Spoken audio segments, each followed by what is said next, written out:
ओम शांति। आज की तारीख है 31 मई 2015। अव्यक्त महावाक्य, अव्यक्त बाप दादा रिवाइज कोर्स की मुरली, जिसकी ओरिजिनल डेट है 10 दिसंबर 1979। मुरली का सार, पुण्य आत्माओं के लक्षण।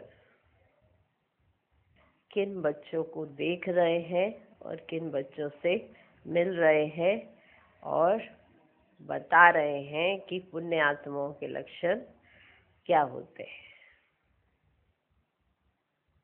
आज बाप दादा अपने सर्वश्रेष्ठ महान पुण्य आत्माओं को देख रहे हैं। पहला लक्षण, पुण्य आत्मा अर्थात हर संकल्प और हर सेकंड अपने और अन्य आत्माओं के प्रति पुण्य का खाता जमा करने और कराने वाले। दूसरा पॉइंट, पुण्य आत्मा अर्थात सदा कोई ना कोई खजाने का महादान कर पुण्य कमाने वाले। दूसरा पॉइंट, पुण्य आत्मा अर्थात सदा कोई ना कोई खजाने का महादान कर पुण्य कमाने वाले। तीसरा पॉइंट, पुण्य आत्मा अर्थात सदा उनके नैनों में बाप दादा की मूरत और सूरत में बाप दादा की सीरत, स्मृति में बाप समान समर्थ। हम सब बच्चे सुन रहे हैं ना पुण्य आत्मा के लक्षण। पुण्य आत्मा अर्थात सदा उनके नैनों में बाप दादा की मूरत और सूरत में बाप दादा की सीरत, स्मृति में बाप समान समर्थ, मुख में सदा ज्ञान रतन अर्थात सदा अमूल्य बोल। मुख में सदा ज्ञान रतन अर्थात सदा अमूल्य बोल। हर कर्म में बाप समान चरित्र, हर कर्म में बाप समान चरित्र, सदा बाप समान विश्व कल्याणकारी वृत्ति, सदा बाप समान विश्व कल्याणकारी वृत्ति। हर सेकंड हर संकल्प के कल्याणकारी, रहम दिल किरणों द्वारा चारों ओर के दुख और शांति के अंधकार को दूर करने वाले। कौन? पुण्य आत्माएं। फिर से सुने। तीसरा पॉइंट, पुण्य आत्मा अर्थात सदा उनके नैनों में बाप दादा की मूरत, सूरत में बाप दादा की सीरत, स्मृति में बाप समान समर्थ, मुख में सदा ज्ञान रतन अर्थात सदा अमूल्य बोल। हर कर्म में बाप समान चरित्र, सदा बाप समान विश्व कल्याणकारी वृत्ति। हर सेकंड हर संकल्प के कल्याणकारी, रहम दिल किरणों द्वारा चारों ओर के दुख और शांति के अंधकार को दूर करने वाले। ये तीसरा पॉइंट है। चौथा पॉइंट, पुण्य आत्मा अपनी पुण्य की पूंजी से अनेक गरीबों को साहूकार बनाने वाले। पुण्य आत्मा अपनी पुण्य की पूंजी से अनेक गरीबों को साहूकार बनाने वाले। ज्ञान स्वरूप पुण्य आत्मा के एक पुण्य में भी बहुत ताकत है। ज्ञान स्वरूप पुण्य आत्मा के एक पुण्य में भी बहुत ताकत है। कौन सी पुण्य आत्मा? ज्ञान स्वरूप, विशेष ध्यान देना, ज्ञान स्वरूप पुण्य आत्मा के एक पुण्य में भी बहुत ताकत है, क्योंकि डायरेक्ट परमात्म पावर के आधार पर पुण्य आत्मा है। डायरेक्ट परमात्म पावर के आधार पर पुण्य आत्मा है। तो कौन से समय की पुण्य आत्मा हुई? कौन से समय की हुई? संगम युग की, जब वो ज्ञान स्वरूप पुण्य आत्मा के एक पुण्य में भी बहुत पावर है, बहुत ताकत है। क्यों ताकत है इतनी? क्योंकि डायरेक्ट परमात्म पावर के आधार पर वो पुण्य आत्मा है। ध्यान से सुनना। जैसे द्वापर में इनडायरेक्ट दान पुण्य करने वाले साकामी अल्पकाल के राजाएं देखे व सुने होंगे। जब वो इनडायरेक्ट दान पुण्य करते हैं तो वो पुण्य आत्मा कहलाते हैं ना। देखा भी है और आपने सुना भी है। कब के? द्वापर के। उन राजाओं में भी राज्य सत्ता की फुल पावर थी। जो ऑर्डर करे कोई उसको बदल नहीं सकता। द्वापर के राजाएं कोई ऑर्डर करेंगे तो उस ऑर्डर को कोई बदल नहीं सकता, चाहे किसी को क्या भी बना दे, किसी को माला माल बना दे, किसी को फांसी पर चढ़ा दे। कौन? द्वापर के अल्पकाल के साकामी राजाएं।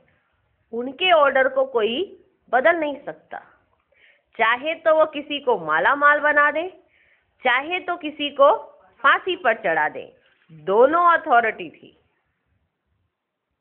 किसी गरीब को साहूकार भी बना सकते हैं और किसी को सजा भी दे सकते हैं। दोनों अथॉरिटी एक राजा के पास थी। याद आया? याद आया? ये है इनडायरेक्ट दान पुण्य की सत्ता, जो द्वापर के आदि में यथार्थ रूप में यूज करते थे। उनके पास जो उन्होंने इनडायरेक्ट दान पुण्य किया, उसके आधार पर वो पावर मिली उन्हें, तो वो यूज करते थे। पीछे धीरे धीरे वही राज्य सत्ता अयथार्थ रूप में हो गई। धीरे धीरे जैसे नीचे नीचे आते चले गए तो वही राज्य सत्ता अयथार्थ रूप में हो गई। इस कारण आखिर अंत में समाप्त हो गई। जब तक कलयुग आया और कलयुग का अंत आया, तब तक वो राज्य सत्ता समाप्त हो गई। लेकिन जैसे इनडायरेक्ट राज्य सत्ता में भी इतनी शक्ति थी, जो अपनी प्रजा को, परिवार को अल्पकाल के लिए सुखी व शांत बना देते थे, उन राजाओं में भी इतनी पावर थी। वो इनडायरेक्ट दान पुण्य करते थे, उसके आधार पर इतनी पावर उन्हें मिली, ठीक, कि वो किसी को भी सुखी और शांत बना देते थे। ऐसे ही आप पुण्य आत्माओं व महादानियों को भी डायरेक्ट बाप द्वारा प्रकृति जीत, माया जीत की विशेष सत्ता मिली हुई है। समझा? कि आप डायरेक्ट ऐसी पुण्य आत्माएं हो। अभी बाप द्वारा आप डायरेक्ट पुण्य आत्माएं बने हो इस समय संगम युग पर, तो आपको कौन सी सत्ता मिली हुई है? प्रकृति जीत, माया जीत की विशेष सत्ता मिली हुई है। तो आप ऑल माइटी सत्ता वाले हो। उनके पास राज्य सत्ता थी कि वो अपनी प्रजा का और परिवार का अच्छी तरह से उनको शांत भी कर सकते थे और सुखी भी बना सकते थे, प्रजा को भी। आपके पास क्या है? आपके पास डायरेक्ट पावर है, डायरेक्ट, आप प्रकृति जीत भी हो, माया जीत भी हो, तो आपके पास डायरेक्ट ऑलमाइटी सत्ता है। आप डायरेक्ट ऑलमाइटी सत्ता वाले हो। अपनी ऑलमाइटी सत्ता के आधार पर, अर्थात पुण्य की पूंजी के आधार पर, शुद्ध संकल्प के आधार से किसी भी आत्मा के प्रति जो चाहो वह उसको बना सकते हो। क्लियर हुआ? द्वापर में वो राजाएं अपनी प्रजा में किसी को गरीब से साहूकार बना सकते थे, किसी को फांसी पर भी चढ़ा सकते थे, दोनों ही अथॉरिटियां उनके पास थी। और इस समय आपके पास डायरेक्ट ऑलमाइटी सत्ता है। अपनी ऑलमाइटी सत्ता के आधार पर, अर्थात पुण्य की पूंजी के आधार पर, शुद्ध संकल्प के आधार से किसी भी आत्मा के प्रति जो चाहो वह उसको बना सकते हो। आपके एक संकल्प में इतनी शक्ति है जो बाप से संबंध जोड़ माला माल बना सकते हो। उनका हुक्म और आपका संकल्प। द्वापर में वो राजाएं हुक्म देते थे और सबको मानना पड़ता था। क्लियर हुआ? उनका हुक्म और आपका संकल्प। वे अपने हुक्म के आधार से जो चाहे वे कर सकते हैं। ऐसे आप एक संकल्प के आधार से आत्माओं को जितना चाहे उतना ऊंचा उठा सकते हो, क्योंकि डायरेक्ट परमात्म अधिकार प्राप्त हुआ है। क्योंकि डायरेक्ट परमात्म अधिकार प्राप्त हुआ है, ऐसी श्रेष्ठ आत्माएं हो, ऐसी श्रेष्ठ आत्माएं हो। सोचो क्या मिला है। डायरेक्ट परमात्म अधिकार। उन्हें राज्य सत्ता की अथॉरिटी थी कि वो किसी को साहूकार बना दें या किसी को फांसी की सजा भी दे सकते। उनके हुक्म के आगे फिर किसी की नहीं चलते। कोई जाके राजा को ये नहीं कह सकता कि राजा जी आप अपना हुक्म थोड़ा चेंज कर लो, सही नहीं लग रहा।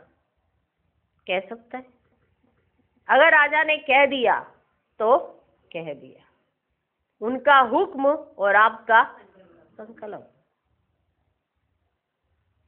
उनको हुक्म करने का अधिकार किसने दिया? उनकी जो इनडायरेक्ट दान पुण्य करके उन्होंने वो राज्य सत्ता हासिल की। आप डायरेक्ट परमात्म अधिकार से ऑलमाइटी सत्ता हासिल करते हो। ऐसी श्रेष्ठ आत्माएं हो। लेकिन अब प्रैक्टिकल में क्यों नहीं होता? इतनी श्रेष्ठ आत्माएं हो कि आप क्या से क्या कर सकते हो, लेकिन आपका प्रैक्टिकल में क्यों नहीं होता? अधिकार है, ऑलमाइटी सत्ता भी है, फिर उसको यूज क्यों नहीं कर पाते? मान लो आप सत्ता में हो, पावर भी है, अधिकार भी है, फिर भी आप यूज ना कर पाओ। कारण? अधिकार है, ऑलमाइटी सत्ता भी है, फिर उसको यूज क्यों नहीं कर पाते? कारण क्या है? ये श्रेष्ठ सेवा अब तक शुरू क्यों नहीं हुई है कि आप एक संकल्प से किसको क्या भी बना सकते हो?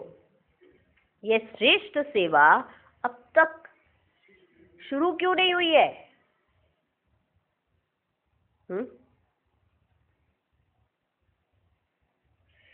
संकल्प शक्ति का मिसयूज नहीं करो, यूज करो। जो सत्ता में होते हैं, अगर वो अपनी अथॉरिटी का गलत इस्तेमाल करेंगे तो उन्हें उतार दिया जाएगा। ऐसे ही होता है या नहीं होता है? अगर वो सीट पर बैठे और गलतियां करते रहे तो कब तक देखा जाएगा? उतार दिया जाएगा ना। चलो अभी ध्यान से सुनना। संकल्प शक्ति का मिस यूज नहीं करो, यूज करो। सारी हिस्ट्री में कोई ने, अगर ध्यान देना, आप ही थे द्वापर के बाद। हिस्ट्री याद आ रही है?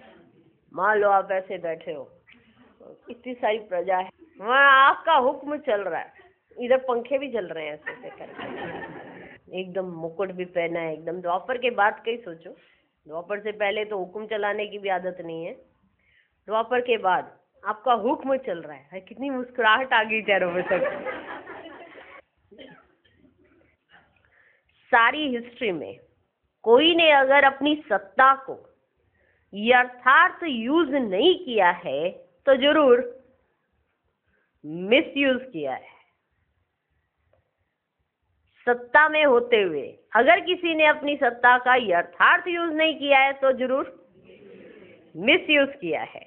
राजाओं ने राजाई गवाई, नेताओं ने अपनी कुर्सी गवाई, डिक्टेटर्स अपनी सत्ता खो बैठे। कारण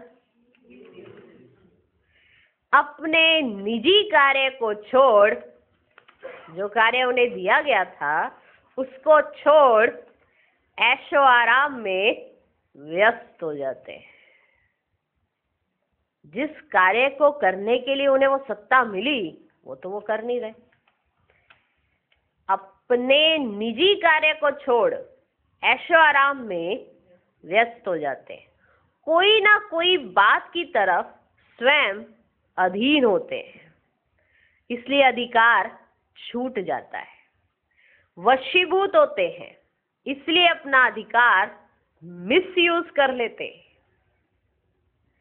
ऐसे बाप द्वारा आप पुण्य आत्माओं को, जो हर सेकंड और हर संकल्प में सत्ता मिली हुई है, अथॉरिटी मिली हुई है, सर्वाधिकार मिले हुए हैं, उसको यथार्थ रीति से सत्ता की वैल्यू को जानते हुए उसी परमान यूज नहीं करते। आप राजा रहे हो ना, द्वापर में राजा रहे हो ना।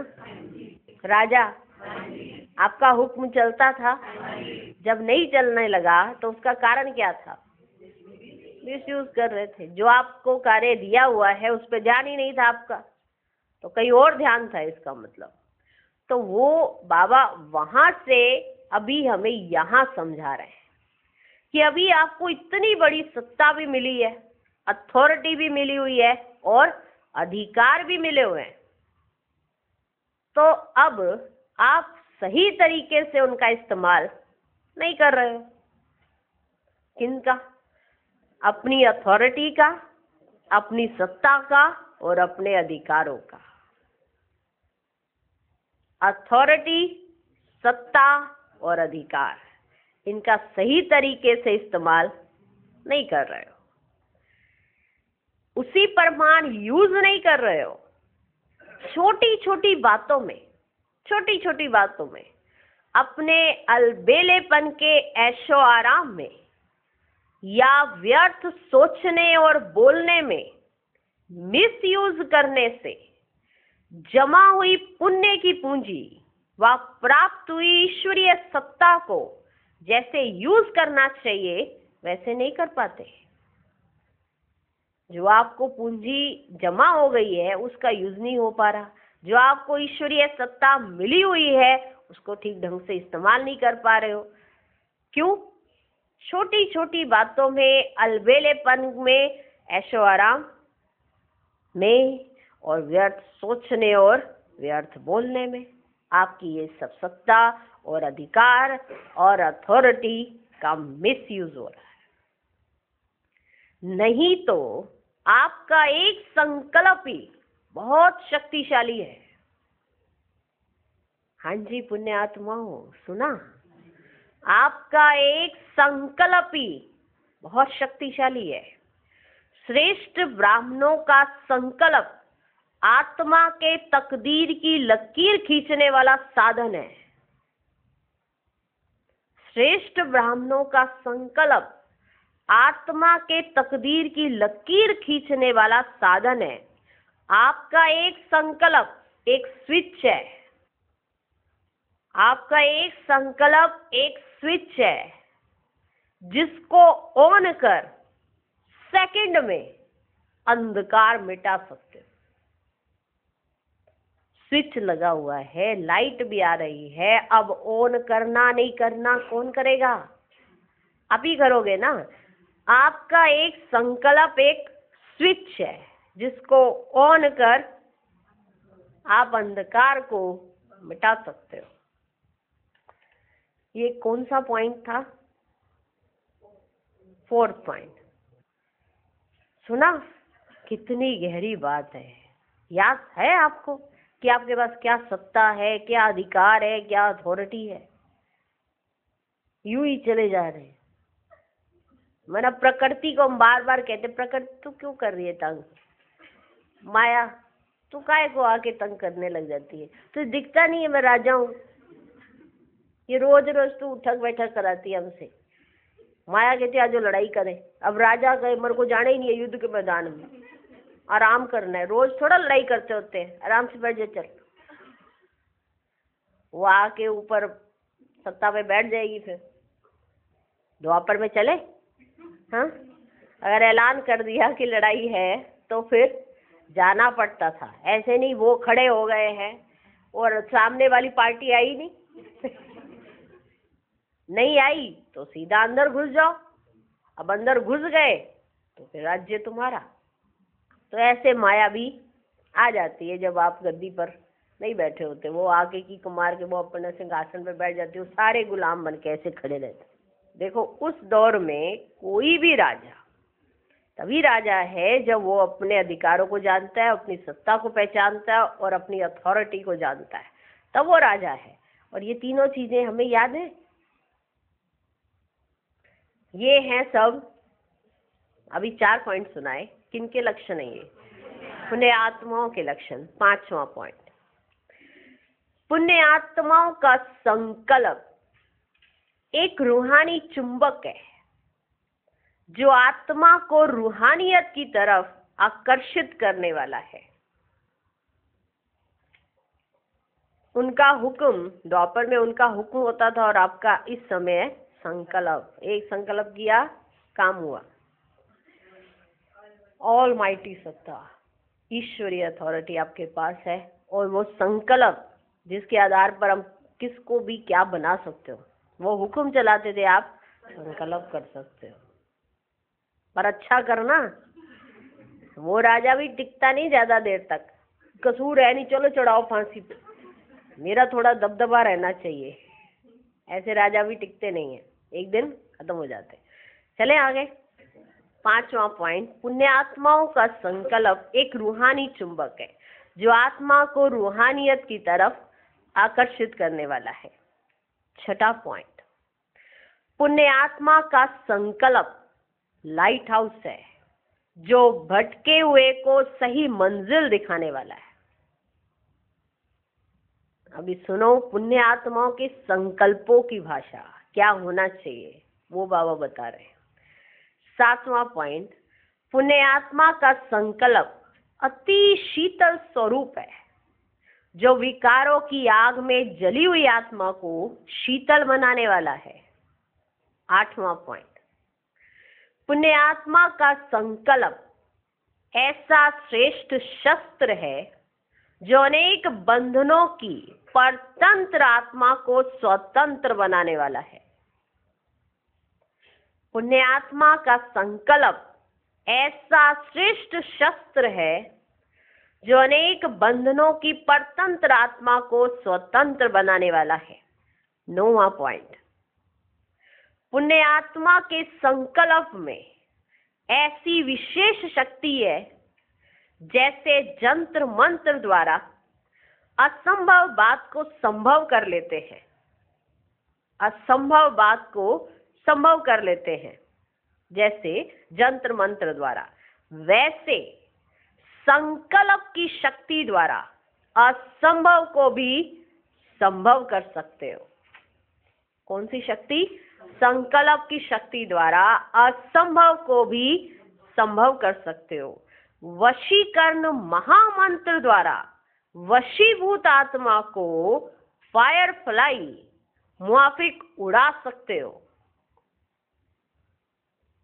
ना। इतनी शक्ति है किनमें? पुण्य आत्मा के संकल्प में। पहले पुण्य आत्मा के लक्षण सुने, अभी आप सुन रहे हो पुण्य आत्मा के संकल्प में कितनी शक्ति है। पुण्य आत्मा के संकल्प में ऐसी विशेष शक्ति है, जैसे जंत्र मंत्र द्वारा असंभव बात को संभव कर लेते हैं, वैसे संकल्प की शक्ति द्वारा असंभव को भी संभव कर सकते हो। वशीकरण महामंत्र द्वारा वशीभूत आत्मा को फायरफ्लाई समान उड़ा सकते हो। 10वां पॉइंट, जैसे आजकल के यंत्रों द्वारा रेगिस्तान को भी हरा भरा कर देते हैं। है रेगिस्तान, लेकिन यंत्रों द्वारा। कौन से यंत्र? साइंस। आजकल के यंत्रों द्वारा रेगिस्तान को भी हरा भरा कर देते हैं, पहाड़ियों पर भी फूल उगा देते हैं। क्या आप पुण्य आत्माओं के श्रेष्ठ संकल्प द्वारा ना उम्मीदवार नहीं बन सकता? अगर साइंस ऐसा कर सकती है कि रेगिस्तान है और वहां हरे भरा हो गया,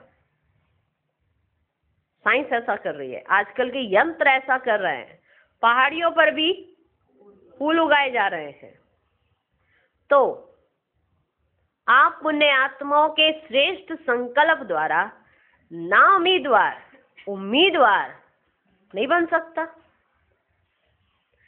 ऐसे हर सेकंड पुण्य की पूंजी जमा करो। हर सेकंड, हर संकल्प की वैल्यू को जान। आप हर सेकंड को जानो, उसकी वैल्यू को जानो, और आपने अपने संकल्प की वैल्यू को जानो। हर सेकंड, हर संकल्प की वैल्यू को जान, संकल्प और सेकंड को यूज करो। जो कार्य आज के अनेक पदमपति नहीं कर सकते, वह आपका एक संकल्प आत्मा को पदमपति बना सकता है। आपका एक संकल्प आत्मा को पदमपति बना सकता है। तो आपके संकल्प की शक्ति कितनी श्रेष्ठ है। चाहे जमा करो और कराओ, चाहे व्यर्थ गवाओ, ये आपके हाथ में है, आपके ऊपर है। चाहे आप इस शक्ति को जमा करो, चाहे कराओ, चाहे आप इसे व्यर्थ गवाओ, ये आपके ऊपर है। गवाने वाले को पश्चाताप करना पड़ेगा। जमा करने वाले सर्व प्राप्तियों के झूले में झूलेंगे, कभी सुख के झूले में, कभी शांति के झूले में, कभी आनंद के झूले में। कौन? जमा करने वाले, प्राप्ति करने वाले, प्राप्ति कराने वाले, कभी सुख के झूले में, कभी शांति के झूले में, कभी आनंद के झूले में। और गवाने वाले झूले में झूलने वालों को देख अपनी झोली को देखते रहेंगे। जिन्होंने गवाया वो तो झूले में नहीं झूलेंगे ना, और गवाने वाले झूले में झूलने वालों को देख अपनी झोली को देखते रहेंगे। आप सब तो झूलने वाले हो ना? आप सब तो झूलने वाले हो कि झूले में झूलते हुए को देखने वाले? झूलने वाले हो ना? आप सब झूलने वाले हो ना? कौन से वाले झूले? कौन सा? शांति के झूले में, सुख के झूले में और आनंद के झूले में झूल रहे हो ना? राजस्थान और यूपी वाले आए हैं।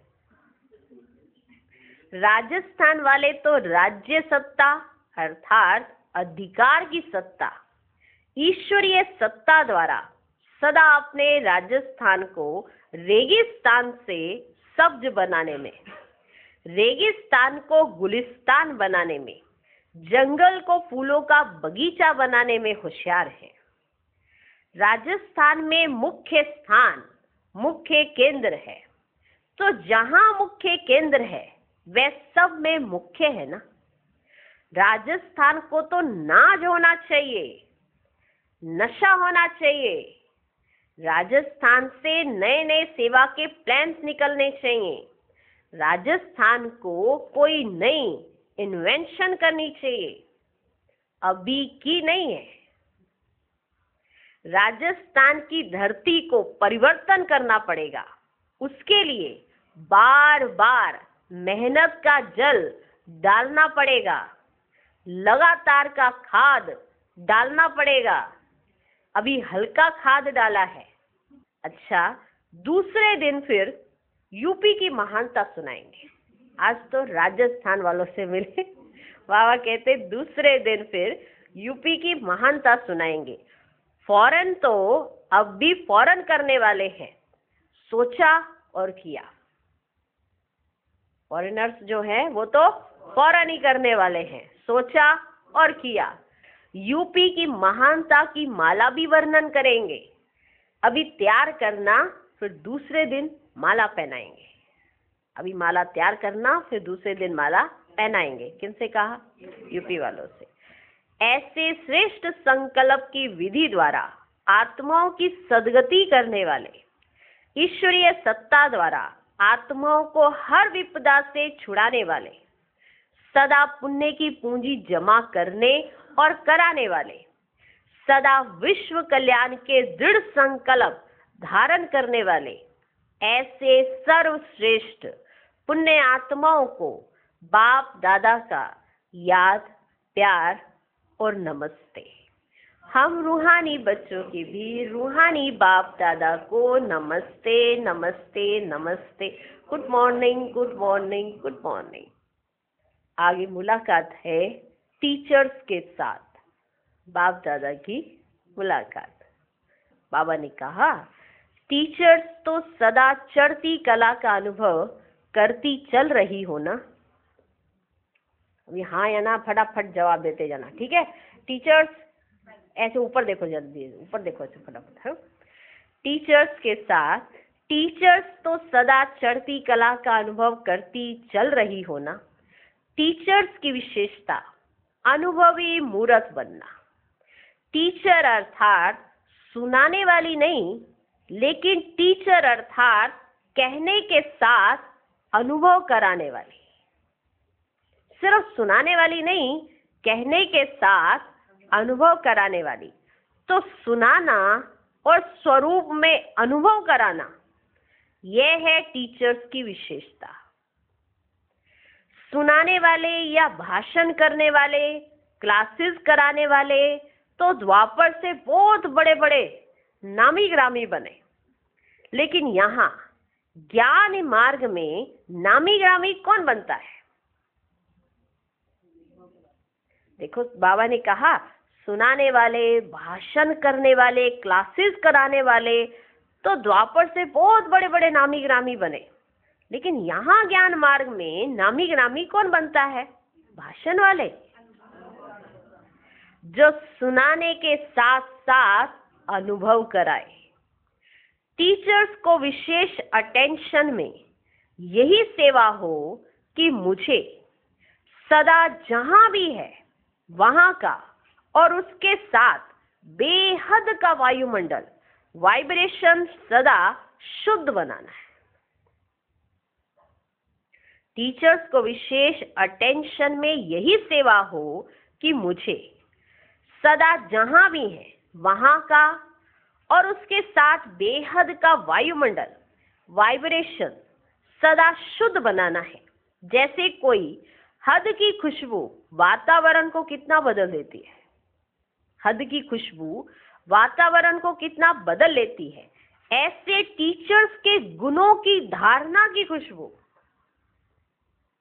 खुशबू खुशबू ऐसे टीचर्स के गुणों की धारणा की खुशबू, जो धारणाएं होती है ना, उसमें से भी खुशबू आती है। ऐसे टीचर्स के गुणों की धारणा की खुशबू, शक्ति की खुशबू, वायुमंडल व वाइब्रेशन को सदा शक्तिशाली बनाए।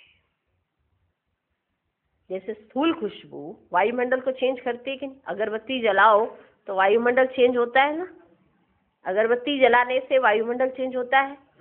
तो ऐसे टीचर्स के गुणों की धारणा की खुशबू, शक्ति की खुशबू वायुमंडल व वाइब्रेशन को सदा शक्तिशाली बनाए। टीचर कभी यह नहीं कह सकती कि वायुमंडल ऐसा है, इनके वाइब्रेशन के कारण मेरा पुरुषार्थ भी ऐसा हो गया। टीचर ऐसा नहीं कह सकती कि इनके पुरुषार्थ के कारण इनका पुरुषार्थ ऐसा है, इस पुरुषार्थ की वजह से इन्होंने वाइब्रेशन ऐसे बना रखे हैं, इसीलिए मेरा भी पुरुषार्थ ऐसा हो गया। ये शब्द टीचर नहीं कह सकती कि इनके वाइब्रेशन के कारण मेरा पुरुषार्थ भी ऐसा हो गया। टीचर्स अर्थात परिवर्तन करने वाली, ना कि स्वयं परिवर्तन होने वाली कि वाइब्रेशन का असर उसके ऊपर आ गया। टीचर के ऊपर किसी वाइब्रेशन का असर नहीं आ सकता, वो वाइब्रेशन को चेंज करने वाली है। जो परिवर्तन करने वाला होता है वह कभी किसी के प्रभाव में स्वयं परिवर्तित नहीं होता है। जो परिवर्तन करने वाला होता है वो कभी किसी के प्रभाव में स्वयं परिवर्तित नहीं होता है। तो टीचर्स की विशेषता है वायुमंडल को पावरफुल बनाना, स्वयं शक्तिशाली बन कमजोरों को शक्ति का सहयोग देना, दिल शिकस्त का उमंग उत्साह बढ़ाना। तो ऐसी टीचर्स होना, यह है टीचर्स का कर्तव्य व ड्यूटी। ऐसे स्वयं संपन्न हो जो औरों को भी संपन्न बना सके। अगर कोई भी शक्ति की कमी होगी तो दूसरे भी उसी बात में कमजोर होंगे। अगर टीचर में किसी शक्ति की कमी होगी तो दूसरे भी उसी बात में कमजोर होंगे, क्योंकि निमित्त है ना। टीचर्स को सदा अलर्ट और एवर रेडी होना चाहिए, सदा अलर्ट और एवर रेडी होना चाहिए। स्थूल व सूक्ष्म आलस्य का नाम मात्र भी ना हो, ना स्थूल आलस्य ना सूक्ष्म आलस्य। किसके अंदर?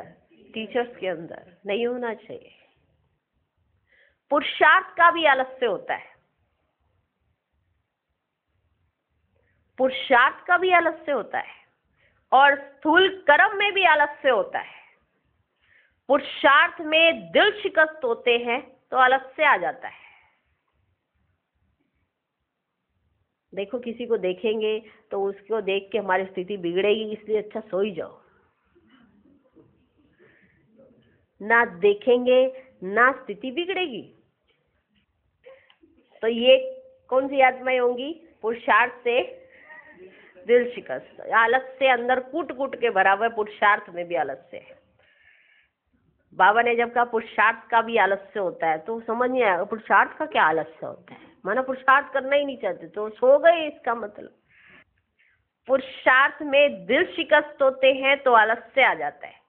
क्या करें, इतना ही हो सकता है। पुरुषार्थ का भी आलस्य होता है और स्थूल कर्म में भी आलस्य होता है। पुरुषार्थ में दिल शिकस्त होते हैं तो आलस्य आ जाता है। क्या करें, इतना ही हो सकता है, ज्यादा नहीं हो सकता। हिम्मत नहीं है, चल तो रहे हैं, कर तो रहे हैं, और कितना करें। पुरुषार्थ में आलस्य, ये बहुत सोचने की बात है। पुरुषार्थ में भी आलस्य, आलस्य सुना था सोने को कहा जाता है, लेकिन पुरुषार्थ का भी आलस्य है। पुरुषार्थ में दिल शिकस्त होते हैं तो आलस्य आ जाता है। क्या करें, इतना ही हो सकता है, ज्यादा नहीं हो सकता।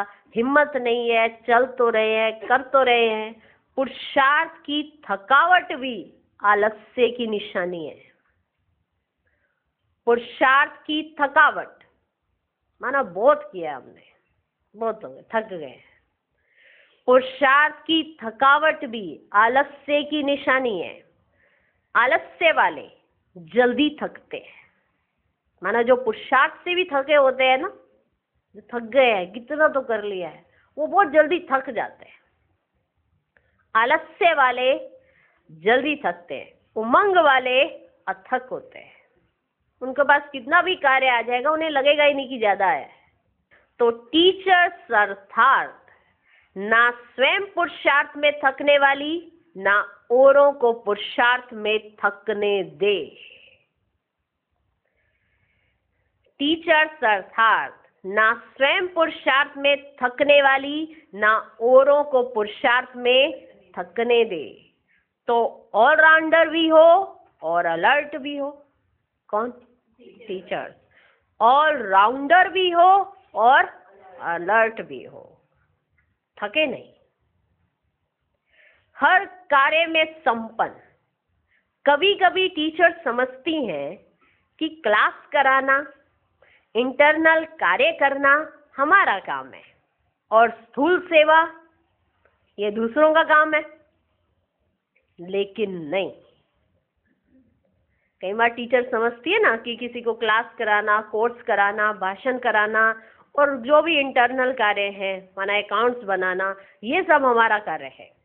बाकी स्थूल सेवा करना, झाड़ू लगाना, पोछा लगाना, खाना बनाना, इन सब चीजों के लिए तो दूसरे हैं ना। ऑलराउंडर सेवादारी हो गए। कभी कभी टीचर समझती हैं कि क्लास कराना, इंटरनल कार्य करना हमारा काम है और स्थूल सेवा वह दूसरों का काम है, लेकिन नहीं। स्थूल कार्य भी इंटरनल कार्य की सब्जेक्ट है। स्थूल कार्य भी इंटरनल कार्य की सब्जेक्ट है, यह भी पढ़ाई की सब्जेक्ट है।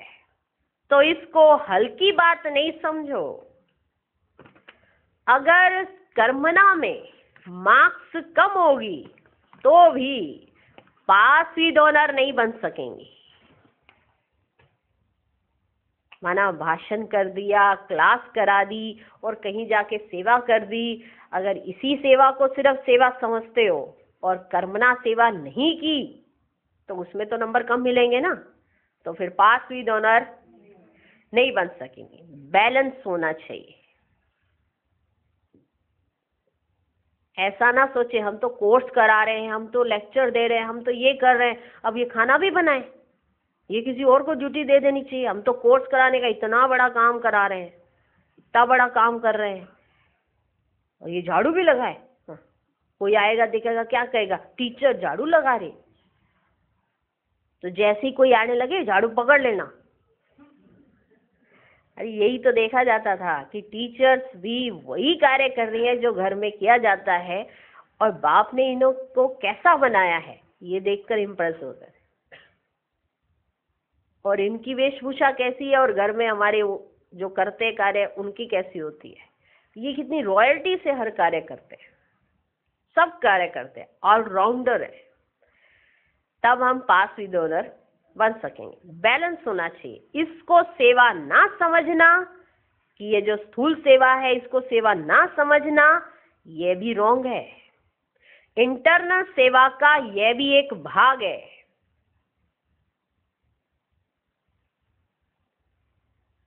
समझे? नहीं तो एक बहन कोर्स कराने पे चली गई, एक बहन किचन संभालने पे चली गई, एक बहन झाड़ू लगाने पे चली गई। सब कार्य करने आने चाहिए, सब कार्य। टीचर उसी को कहा जाता है ऑलराउंडर। सब आता हो, कोर्स कराना भी आता हो, भाषण देना भी आता हो और कर्मणा सेवा भी करना आता हो, सब कार्य। इंटरनल सेवा का यह भी स्थूल कर्मणा सेवा जो करना है वो भी उसका एक भाग है। अगर प्यार से योग युक्त होकर भोजन ना बनाओ तो अन्न का मन पर प्रभाव कैसे होगा? स्थूल कार्य नहीं करेंगे तो कर्मणा की मार्क्स कैसे जमा होगी? तो टीचर्स अर्थात स्पीकर नहीं,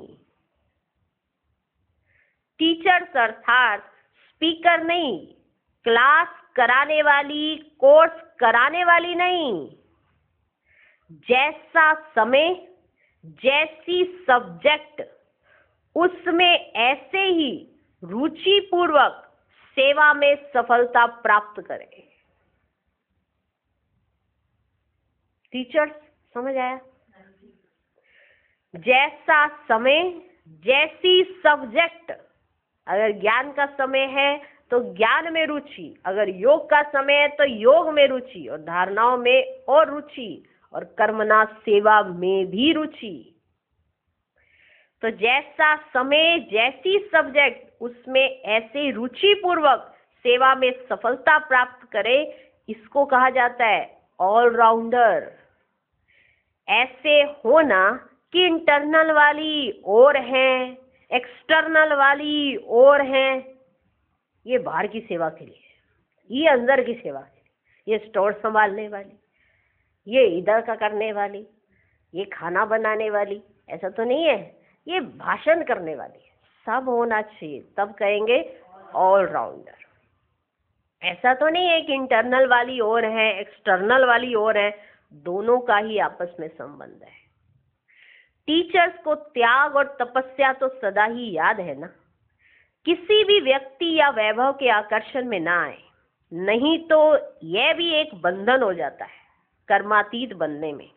तो टीचर्स अपने आप के पुरुषार्थ में संतुष्ट है, चढ़ती कला की महसूसता होती है, सबसे संतुष्ट हो सभी, सबसे संतुष्ट हो सभी, अपने पुरुषार्थ से, सेवा से, फिर साथियों में सबसे संतुष्ट। सबके सर्टिफिकेट होने चाहिए ना, तो सभी सर्टिफिकेट हैं, क्या समझती हो? अगर आप सच्चाई से और सफाई से संतुष्ट है तो बाप भी संतुष्ट है।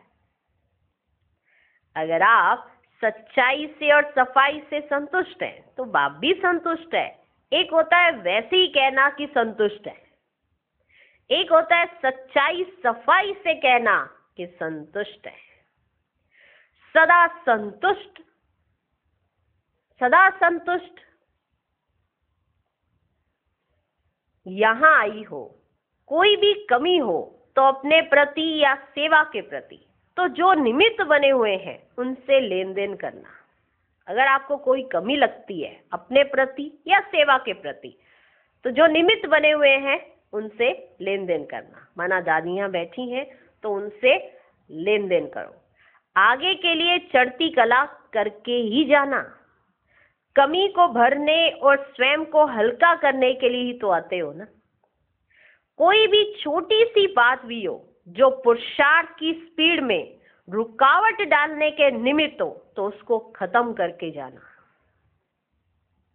कोई भी छोटी सी भी बात हो जो आपके पुरुषार्थ में रुकावट डाल रही हो तो उसको यहाँ आए हो तो यहाँ ही खत्म करके जाना। अच्छा, आज का वरदान, मन बुद्धि को मन मत से फ्री कर सूक्ष्म वतन का अनुभव करने वाले डबल लाइट भव। सिर्फ संकल्प शक्ति अर्थात मन और बुद्धि को सदा मन मत से खाली रखो तो यहां रहते भी वतन की सभी सीन सीनरियां ऐसे स्पष्ट अनुभव करेंगे जैसे दुनिया की कोई भी सीन स्पष्ट दिखाई देती है। इस अनुभूति के लिए कोई भी बोझ अपने ऊपर नहीं रखो। अगर वतन की सीन सीनरियां देखना चाहते हो, अनुभव करना चाहते हो, तो कोई भी बोझ अपने ऊपर नहीं रखो। सब बोझ बाप को देकर डबल लाइट बनो। मन बुद्धि से सदा शुद्ध संकल्प का भोजन करो। कभी भी व्यर्थ संकल्प व विकल्प का अशुद्ध भोजन ना करो तो बोझ से हल्के होकर ऊंची स्थिति का अनुभव कर सकेंगे। तो विशेष मन बुद्धि को बोझ से हल्का करो और वो बोझ किसको दे दो? बाप को दे दो, तो आप हल्के रहेंगे और डबल लाइट रहेंगे। तो मन मत के बोझ से मन बुद्धि को हल्का करो। बाप की श्रीमत पर ही चलना है, मन मत पर नहीं चलना है। आज का स्लोगन, व्यर्थ को फुल स्टॉप दो और शुभ भावना का स्टॉक फुल करो। व्यर्थ फुल स्टॉप और शुभ भावना का स्टॉक फुल। अच्छा, ओम शांति।